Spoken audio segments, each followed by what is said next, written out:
Fala pessoal, tudo uma paz com vocês? Vamos lá para mais um vídeo falando sobre a série de Apocalipse, o desafio que nós estamos aí de ler Apocalipse, também o desafio de nós estarmos aprendendo mais e nos aprofundando mais nos aspectos do fim, tá? Então, nesse vídeo de hoje eu vou falar sobre mais uma das igrejas do Apocalipse. Nós já falamos sobre a igreja de Éfeso, falamos sobre a igreja de Esmirna e agora nós vamos falar sobre a igreja de Pérgamo.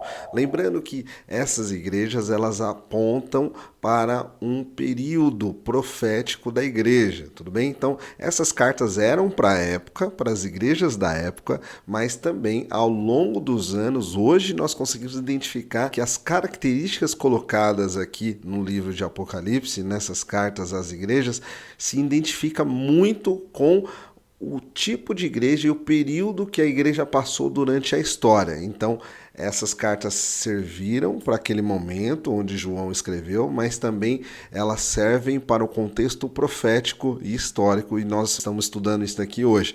Então, é uma mistura de Apocalipse com aspectos do fim, com história da igreja, e assim você vai aprendendo mais, e o meu objetivo é esse, que você possa estar ainda mais aprofundado na palavra de Deus, na história da igreja e assim por diante, tá bom? Então vamos hoje à carta enviada à igreja de Pérgamo. Vamos ler primeiro aqui em Apocalipse capítulo 2, versículo 12, que diz assim: ao anjo da igreja em Pérgamo escreva: estas são as palavras daquele que tem a espada afiada de dois gumes.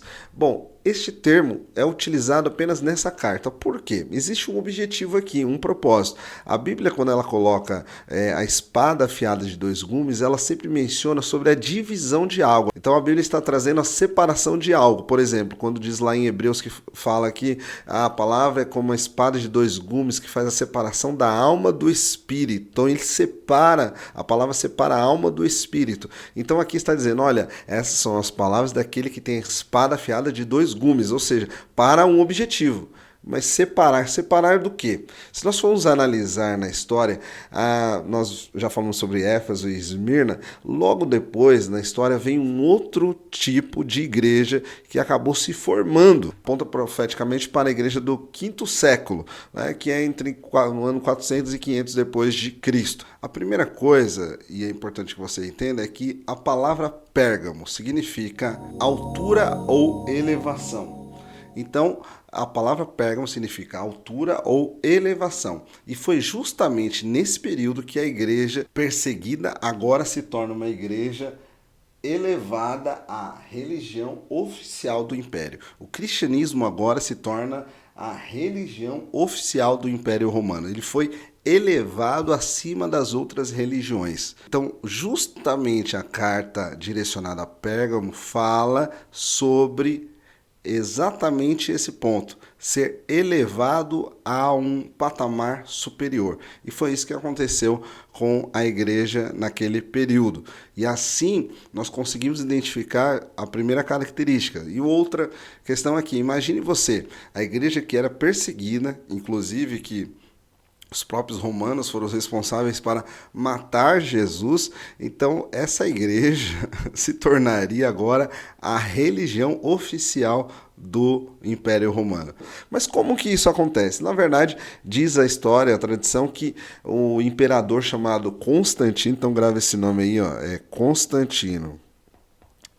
Vamos lá, Constantino. Esse imperador, ele foi à guerra, e quando ele chegou ali na guerra, ele teve uma visão, ele viu um sinal no céu, e esse sinal era uma cruz. Só que ele olhou, viu uma cruz, e aí ele ouviu uma voz, né, ele relatando, obviamente, ele ouviu uma voz dizendo a seguinte frase: com este sinal vencerás.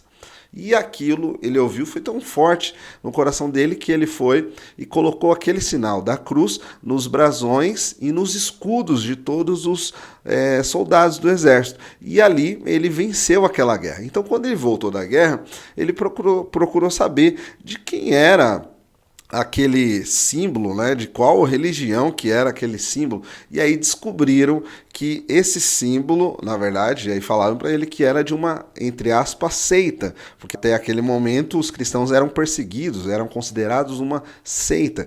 E ali ele falou, olha, Então, na verdade, se eu vi esse sinal e com esse sinal eu venci, então, na verdade, esses são a verdadeira religião. Deus está com eles. Então, a partir de hoje, eu vou ser cristão. Eu quero ser cristão e todos do reino vão ser cristão.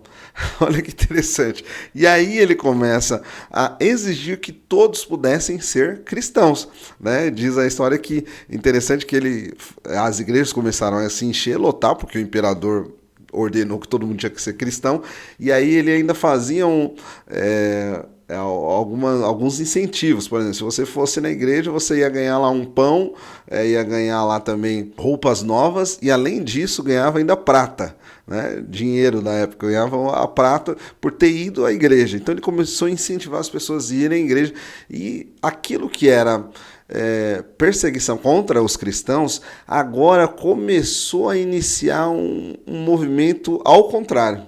Agora os cristãos se tornaram o braço forte do Império Romano e agora, né, de certa forma, o Império Romano começa a obrigar todos a serem cristãos e todos precisavam ser cristãos.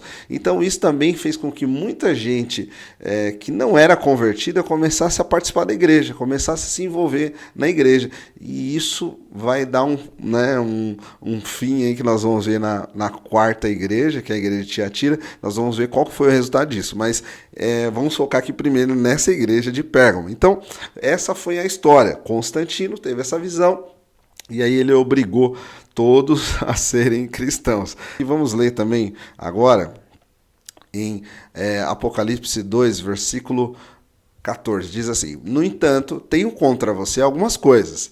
Então ele está dizendo, olha, eu tenho algumas coisas contra você, igreja de Pérgamo. Você tem aí pessoas que se apegam aos ensinos de Balaão, que ensinou Balaque a armar ciladas contra os israelitas, induzindo-os a comer alimentos sacrificados a ídolos e praticar imoralidade sexual. Então, quando fala sobre o ensino de Balaão, isso remete, claro, ao profeta lá, pagão Balaão. Lembra aquele profeta que a mula, né, o jumento, teve que falar com ele? Então, esse profeta aí, esse profeta Balaão, então está dizendo, você está seguindo esse ensino, a doutrina de Balaão. O que é a doutrina de Balaão? Na verdade, é uma doutrina que é o seguinte, você é um profeta vendido. Balaão, ele profetizava de acordo com o dinheiro que entrava. Se alguém pagasse para ele profetizar coisa boa, ele profetizava. Se pagava para ele profetizar coisa ruim, ele profetizava. Então, ele era movido pelo dinheiro. Né? Então ele era um profeta vendido. A doutrina de Balaão é o quê? É quando a pessoa faz algo por dinheiro. Simplesmente está fazendo aquilo por causa do dinheiro. Você pode ver que a igreja, neste tempo, começou a se unir ao Estado ali, ao Império Romano. Então as pessoas não se convertiam porque amavam Jesus ou eram transformadas. Não, mas se convertiam porque queriam posição, queriam dinheiro, queriam outras coisas que não era verdadeiramente o propósito do cristianismo. Então, é fazer as coisas por dinheiro. Né? Tem pessoas que, infelizmente, ainda entram nesse caminho, na doutrina de Balaão. Fazem algo somente por dinheiro. Eu tava lendo uma história que eu achei assim, terrível, né? De um pastor. Tinha uma irmã que chegou nele e falou: ô pastor, tô orando para Deus mandar um rico doente para mim. Aí o pastor, mas como assim um rico que está doente para você? Por que isso?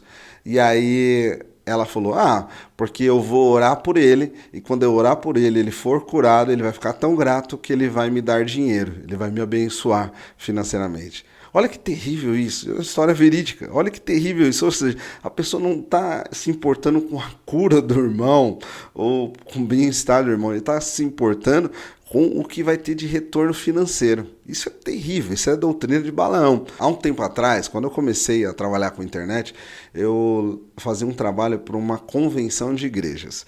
E eu era bem novo ainda, e aí eu fui um dia lá para uma reunião onde tinham muitos pastores na época, né? Lá muitos pastores dessa convenção específica. E eles estavam organizando um evento, na época era um showmício chamado, só que com os cristãos, né? E com as das igrejas lá. E aí eu lembro que eu sentei lá na sala, fiquei ouvindo, o pastor lá ia me dar uma palavra um pouquinho para me divulgar o meu serviço. Mas, enfim, o que aconteceu? Eu estava ali, daqui um pouco, eles começaram a conversar quem iria falar lá no palanque. os políticos que iriam falar lá no palanque. Não vou aqui falar os políticos, porque... mas enfim, eles iam, né? E aí eles começaram a falar, mas fulano quer falar. Aí o outro perguntava, mas quanto que ele pagou? Ah, ele não pagou X. Ah, muito pouco, então ele vai falar só um pouquinho. E o outro, quanto que ele pagou? Ah, não pagou nada. Então isso daí não precisava nem falar. Quem não pagou nada vai falar lá o quê? Né? Então, e o outro deu tanto. Ah, não, esse daí pode falar um pouco mais. Então, ali eu olhava tudo aquilo e falei, meu Deus do céu, né? Olhava aquilo, ficava, de certa forma, ficava escandalizado, mas eu também sabia que existiam e existem pessoas assim, infelizmente. Ou seja, que têm a doutrina de balão, fazem algo por dinheiro. Não tem um sentido espiritual, profético, direção de Deus, Deus direcionou, Deus não mandou, não. É quanto você paga, quanto você paga. Eu vi isso e ao vivo, isso acontecendo, e isso é terrível, porque é a doutrina de Balaão. A igreja, neste tempo, se uniu ao Estado e começou a ter essa visão, essa doutrina de Balaão. Então vamos para o próximo versículo aqui. De igual modo, você tem também os que se apegam aos ensinos dos nicolaítas. O que são nicolaítas? Essa palavra nicolaíta significa Nico, vem da palavra nikos, né, no grego, que significa dominador. Laítas vem da palavra laicos, significa povo. Então significa dominador do povo. Dominador do povo. Então, o que significa isso? Se sentem dono do povo. Vocês são dono do povo. Vocês querem ser donos do povo. Esse é um problema. Ou seja, se tornaram mercenários a ponto de acharem que o povo é seu. Vocês dominam o povo. Vocês são dominadores do povo. Então, esse é um perigo muito grande, ou seja, e esse é um perigo que a igreja, infelizmente, acabou entrando, né, nesta época, onde eles se tornaram, de fato, donos do povo. Então, não importa se você crê ou não, você tem que ser cristão, né? Todos, então, acabaram se tornando donos do povo, tá? Então, essa é a igreja de Pérgamo. Então, é importante você entender que essa igreja está associada e aponta para a igreja ali do quinto século, no ano 400 a 500 depois de Cristo, e aponta para quando a igreja começou a se unir com o Império Romano, e na próxima igreja nós vamos entender qual foi o resultado disso. E que Deus possa te abençoar grandemente, e espero você no próximo vídeo.